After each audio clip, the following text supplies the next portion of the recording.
vətən ilində, haqq tapdım sözündə, Qədir aslanım. Müqəddəs əyilməz bir ata kimi, od oldum közündə, Qədir aslanım. Başımın şah tacı, tacımın qaşı, ölkəmin layiqli ər vətəndaşı, anamın vəfalı ömür yoldaşı. Biz çöktüm önündə, Qədir aslanım. Yaşadı, yarattı, yazdı göyçədə, yüzünü qeyd etdik orada bəlkə də. Müstəqil, suveren, azad ölkədə, arzu var gözündə, Qədir aslanım.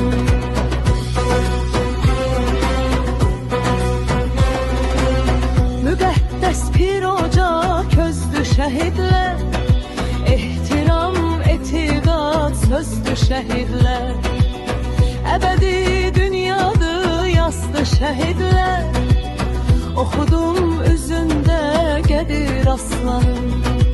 El tuttu arzuya, murada çatdım, mərifət elminin dadını dattım. Özümü tanıdım, özümü tapdım, müqəddəs izində, Qədir aslanım. Dördüm lat böyüttü, saraldı, soldu, hem bana əvəzi, hem ata oldu. Çatmayıb hədəfə, yol uzun yoldu, tər var dizində, Qədir aslanım.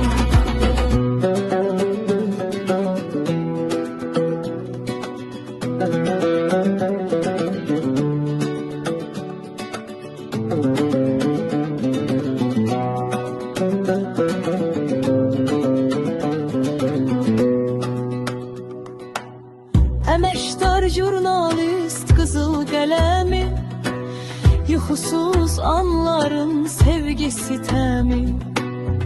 Ən böyük əsəri qoca dədəmi, yazacam yüzündə, Qədir aslanım. 55 il olar yazır sərsəri, hələ oxunmayıb ömür dəftəri.